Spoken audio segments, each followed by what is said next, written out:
no matter when we went out, on our outer garments, and they couldn't be pinned on. They had to be stitched on so that we could never take it off. It's 1942. Regine Archer is 17 years old. She's a Jew in Belgium, and the Nazis have invaded her hometown. We looked up and there were two SS officers standing in the doorframe.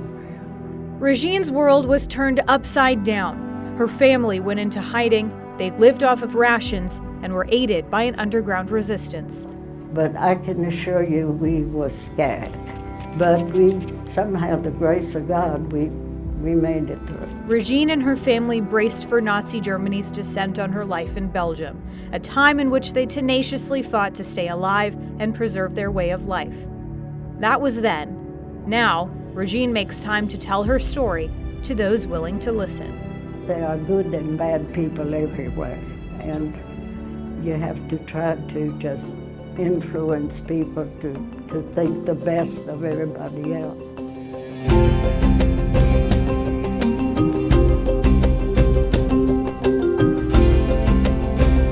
I'm Leanna Scacchetti. I'm a reporter with WWII in Roanoke, Virginia. And Hometown Stories will guide you through the Blue Ridge Mountains and into the heart of Virginia. We'll introduce you to the characters of our Commonwealth, some of whom traversed oceans to get here. This story is one of them. This is Regine Archer's Hometown Story.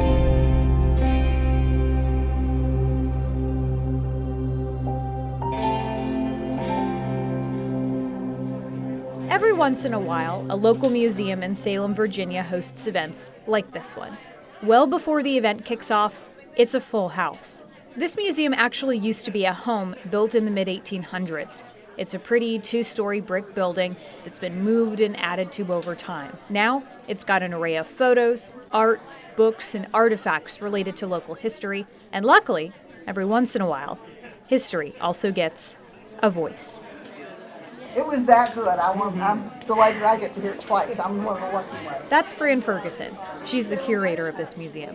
She's buying time to give people a chance to make their way inside. Regine Archer was actually scheduled to tell her story for just one night this week. But so many people came out, they had to turn some people away. Regine agreed to do her presentation a second night. Some people have brought notepads, others bring their children. Staff are scrambling for every seat they can fit. And by 7 p.m. on this Tuesday, it's standing room only. I think that's probably enough for me, and I'll turn it over to you. I want to thank you for being here. I can't imagine this many people for the second day showing up for my story, which is pretty old by now. And it's geared to all the young people in this crowd who maybe weren't alive during the course of World War II. Regine is a petite woman and she's very well put together. Her lips and her nails are bright red tonight. She's up at the front of this modest room where the evening light is flooding in. As she's preparing for night 2, one of her sons sets up a camera in the back, and her daughter up front has a big map of Europe to put on the wall beside her mother. Regine's got my microphone clipped to her, as well as a mic from another TV station, plus she's speaking into a mic stand. And at various moments throughout the night, she's really not quite sure what to do with them. I have this mic too. Yes. I'm wired all over the place, but I need a mic. Regine's humor warms the crowd and will continue to do so throughout the night. She speaks softly but clearly, and from the top, her voice just captivates the room. In 1933, or maybe a little before that, Hitler started his powerful rise in Germany. A few years later, he invaded the Sudetenland, which was a part of Czechoslovakia, with the excuse that the people in that section of Czechoslovakia were German-speaking people and they belonged to Germany. The British and the French were not very happy about this, but they just appeased him a little bit, hoping he would stop. Regine begins talking about the start of what would eventually become World War II. She was originally born in Poland, but brought to Belgium when she was a little girl. Her family lived in the city of Liège, and by 1940, she's a 15-year-old girl. And at this point in her life, Regine and her younger sister Jacqueline are in a college prep school. I have one sister a year and a half younger than I am. And she's very pleased to always tell people that she's younger than I am. Regine is a good student, too. She speaks French, German, and English, and she studies Latin. Life was fairly normal, though still recovering from World War I. But Belgium was on edge as the Germans crept increasingly close to their hometown. Then suddenly, on September 1, 1939, the Germans invaded Poland, and this kind of was a cake. The French and the British couldn't take it, and they declared war. Belgium did have a small army, and its leaders were really trying to remain neutral. But Regine says they started getting word of the ghettos and concentration camps in Poland. Her family, Jewish of course, was getting really nervous. They lived just 25 miles from the German border. So they decided that if anything happened, they'd rent a house in Mons, near the French border. Then, on May 10th, 1940, everything changed. Regine's family woke up to the sound of airplanes and anti-aircraft. They knew what was happening. As they looked out their front windows onto one of Liège's main roads, people were streaming in from East Germany. We kept watching all these people coming, and they were on foot, they were on bicycles, they were on carts. You'd see older people even being moved in wheelbarrows. And my mother was looking at my father and the rest of the family. We wanted all to move to Mons, and some of them did. My mother refused to leave. She kept saying, if we leave our home, we're going to be just like these people in the street. And she said, I'd rather stay here and take a chance. Regine's mother refused to go anywhere for another 2 or 3 days, and on one of those nights, her mom had just started dinner. She was resolved to stay. She was going about life as normally as they had been. Regine says she starts making dinner. She remembers she had a chicken on the stove. But then, they got word that the last train for Brussels was leaving the next day. Her mother gave in, they packed up, and hurried for the train station. The distance between Liège and Brussels is about 60 miles. Regine says normally, it would take you about an hour to get there. But she said German planes were strafing their train the whole way. I had to look that word up. It's a type of repeated attack with machine gun fire from low-flying aircraft. So on this day, the trip took from 9 a.m. until 6 p.m. until they arrived in Brussels. The central station was total pandemonium. There were people from everywhere trying to go somewhere, and there were no more trains to go anywhere. They spent the night at her parents' friend's house. She and her sister Jacqueline, as any teenager is likely to do, listened in on the adult conversations. The general consensus between her parents and an aunt and uncle was to head west for the coast and then try to find a boat to take them to England.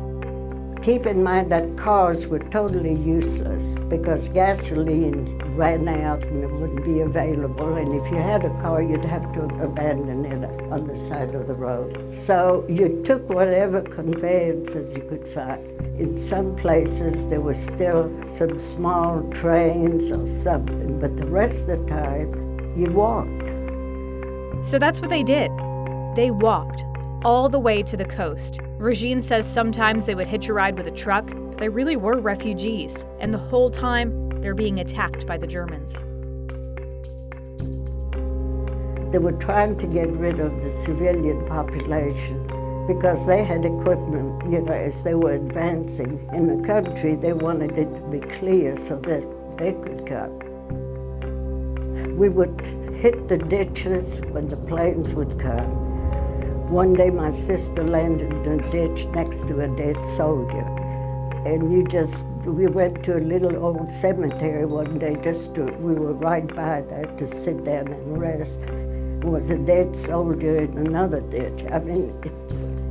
Which is terrible, things we had never seen and had to deal with. Their truck would take them to Ostend, past Bruges, right on the coast. But when they get there, no boats. So they decided to take another train to La Panne, France. By then, the Belgian army had capitulated. France was mad, and they couldn't get through the border. So they decide to go through the dunes. My daughter's directing me.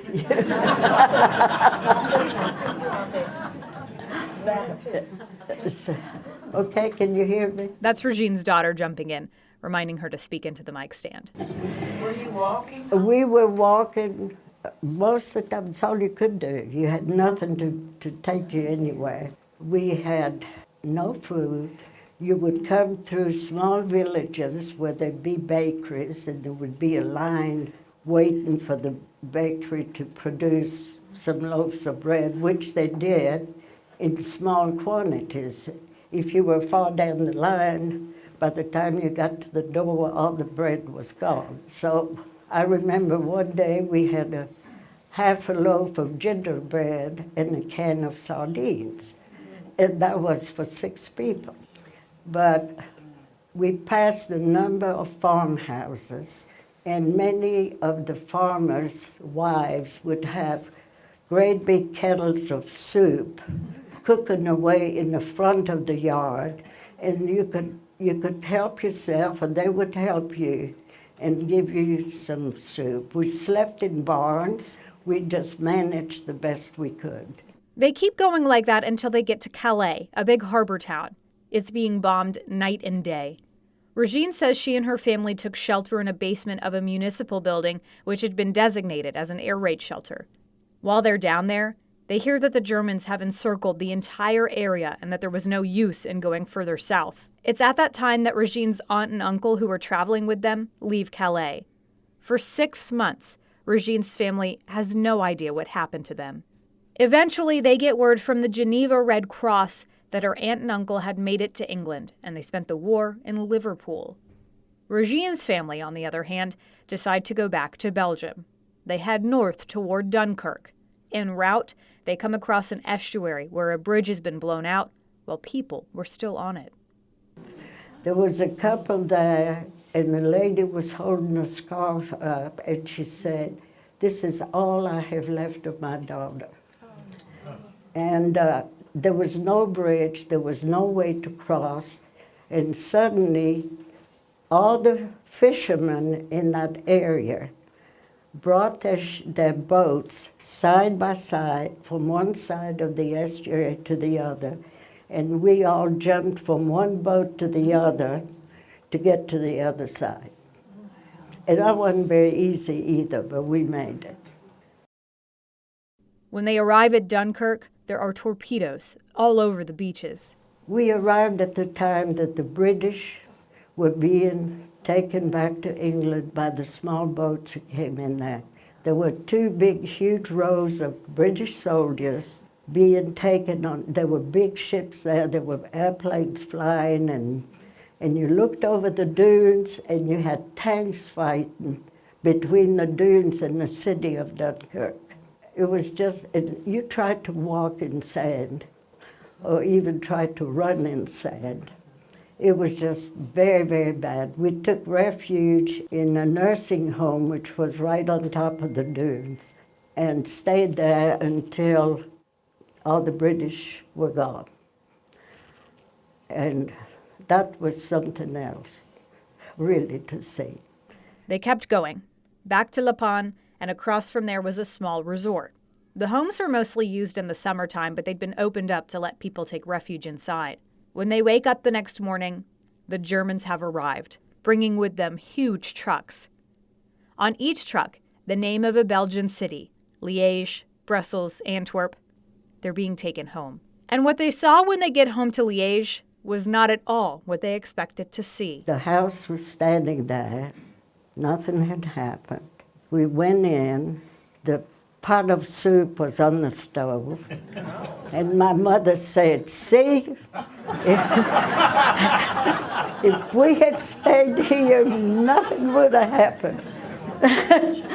And she was right, of course. And we had spent 3 weeks going through that odyssey, which was unbelievable, and witnessed some unbelievable things. So sometimes you have to listen to your mother.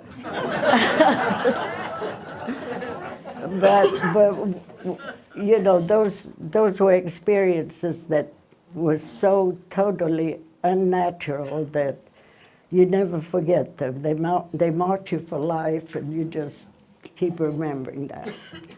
And of course, we were young. Jacqueline and I were young, and personally, I thought things were terrible, but I never felt that anything was going to happen to me.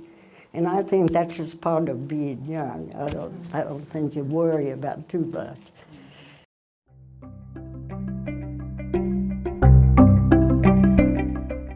Belgians are put on rations. Regine says Germans had spent all their means in Germany to build their army, and the economy wasn't good. So the Germans started buying everything they could out of Belgian stores. She says Germans printed paper for money which had no value, but the Belgians had to sell them whatever they had. Then the Germans put quotas on farmers who had to produce a portion of their production just for Germany, with little left over for Belgians.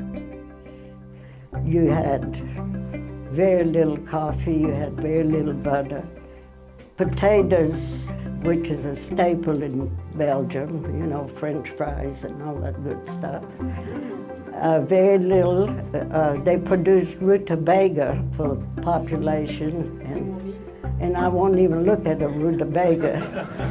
And I mean, the meat was maybe half a pound in a month. I mean, very little.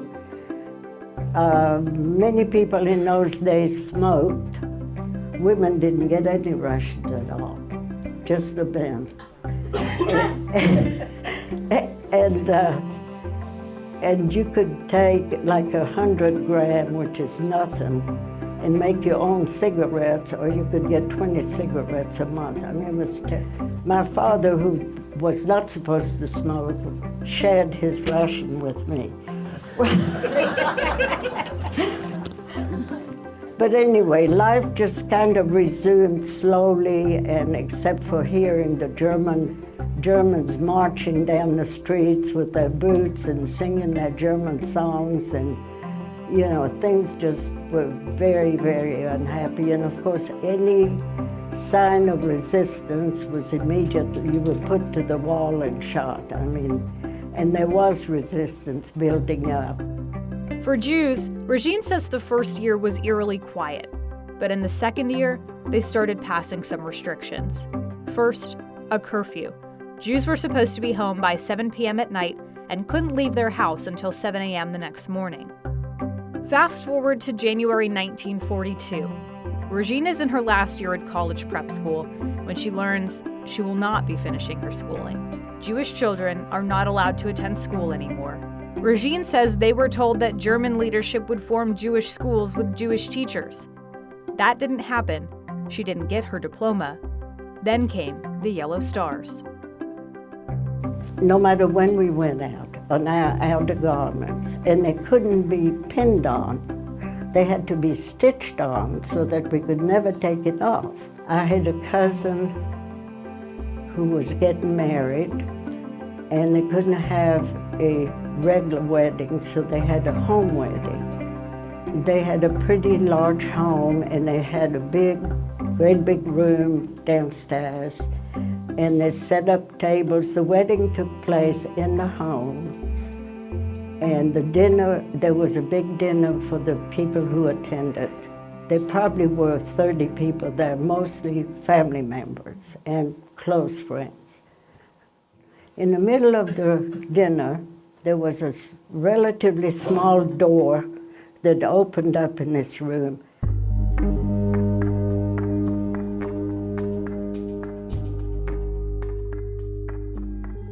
We looked up, and there were two SS officers standing in the doorframe.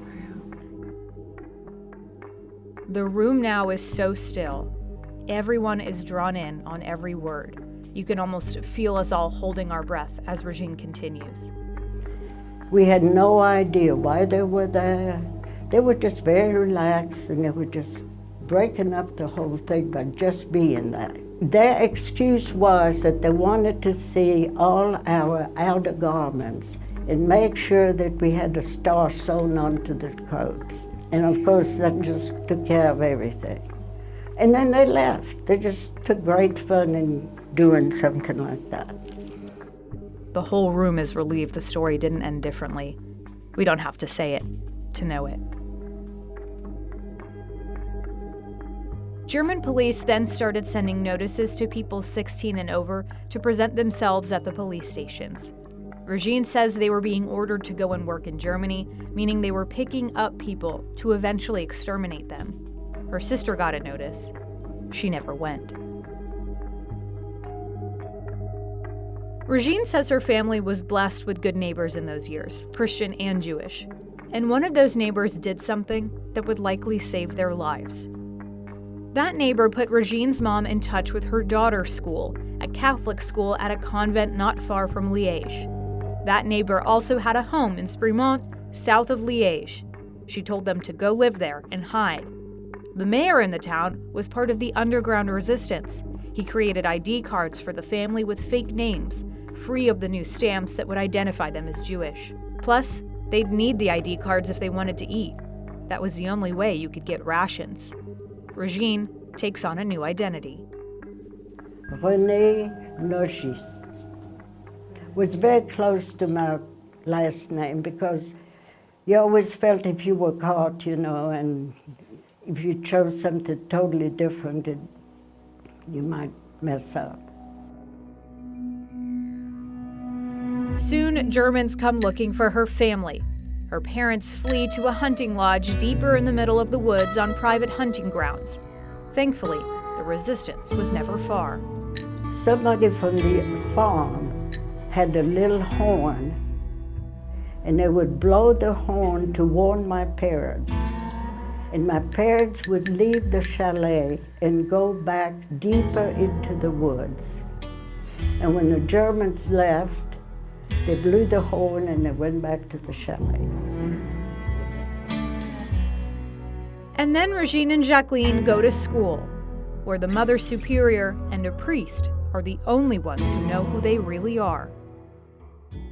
I joined my sister in WWII, and we became two of the regular students with the other students, and we had to follow every rule that the other children followed, which was perfectly okay. We went to Mass every morning. I was older than anybody else there. I had had much more schooling than anybody else, so did my sister. The high school portion of that school was more geared to commerce and business classes. So we learned to type. There was also a home ec section. I learned to iron men's shirts very well and starch the collars well, and I learned to starch linen, and I learned all kinds of things. All things I enjoyed, but I was still bored most of the time. I had 6 years of Latin before I came to the convent. I was probably, and I'm not going to discount the nuns, let's give them credit, but the priest and I probably understood more of it than anybody else. The girls spend 2 years there. When holidays rolled around, like Easter and Christmas, they had to leave school just like all the other students to avoid suspicion. They'd take the train to get to where the rest of their family was, but it was always a risk. 2 officers would come up, and everybody had to open their suitcases to see if you had any extra stuff, So here's Jacqueline and I with false names, and we are 16 and 17 and 15, and we have to keep our cool while these German officers are standing there. And one time the lights for some reason dimmed in the wagon, and they were standing there with their pistols drawn. But that happened twice to us in 2 years. But I can assure you we were scared. But we, somehow, the grace of God, we made it through. It's now 1944. Rumors are floating around that the Americans are going to land somewhere, and the Belgians were expecting it. Regine says bombings had intensified. One day, she turned her head to the sky from where she stood in the courtyard of the convent and counts 700 planes flying overhead. She had to stop counting just because her neck hurt. A few days later, they get the word. The Americans have landed. Mother Superior tells Regine that she and Jacqueline need to be with their family. So they make it to the lodge, but it would be another few months before everything changed. And one day in September, we got up and we heard this roar. Sounded like 100 airplanes flying overhead. So we went out into the yard and there were no airplanes. So suddenly, since there were no airplanes, we were looking around and we realized there was something going on that road. So my sister and I looked at each other and we said, well, let's go see what that is. So we ran down the woods, across the creek, went up the other side and came out on the side of the road. And there was a convoy. There were trucks and trucks, no tanks, but trucks and jeeps and trucks. We knew they weren't British because the British had flat helmets and these guys didn't have flat helmets. They weren't French. They weren't Russians because they had red stars on their trucks. And suddenly came a jeep that had a German officer strapped onto the hood, spread eagle. And we said, oh, it's the Americans. And we were so overjoyed, we just could not stand it. We just stood there, couldn't believe it. And they were just yelling, not yelling, but waving, you know. One of them threw a cigarette at me. And of course, you know, I was smoking in those days. I started smoking. So I never forget it. It was a Chesterfield. The Germans are in absolute disarray. Regine's family goes back to Liège, but war isn't over. Germans keep bombing, and back at home, Regine is bored. So she goes to look for a job. The first job offer they gave me was going to the front lines with a company because I could speak all 3 languages and I could interpret. And my parents said, absolutely not. Instead, she takes a job at the American Quartermaster Depot, which has supplies for 100 companies. There, she's hired as an interpreter in the legal department. I was also head of a typist pool, and that's where I met my husband. And that's about the end of that story. And that is Regine's story, at least part of it. Regine and her husband moved to America. They started a beverage distribution business, one that her children and grandchildren are running now. But some people in the audience have questions. Did you stay in touch with the Mother Superior? Do you go back to Belgium? What happened to the rest of your family? One little girl even has a request. Hey. Can I have your autograph, please? Oh, my goodness. Regine says she did stay in touch with the Mother Superior, and she goes back to Belgium fairly regularly. And during her last visit there 2 years ago, there is just one nun left who remembers the sisters who were around in Regine's time as a student. Regine tells the crowd that the day she became an American citizen was the best day of her life in the U.S. And at the end of the questions, and before Fran thanks Regine for her time, Regine leaves the room with some final thoughts. Well, unfortunately, what I've been through is still going on all over the world. It's unbelievable that people don't learn and that the same mistakes occur over and over again, and people are easily influenced in times of hardship sometimes by leaders that, and I'm not making any connections here, but people are gullible when things are tough, and they believe anything that someone says. There are good and bad people everywhere, and you have to try to just influence people to think the best of everybody else. It's here that Fran thanks her. This has been a great gift, and Well, we can't thank thank you. you enough. And everyone in the room who can Thank you very much. stands. So wired. I'm still wired.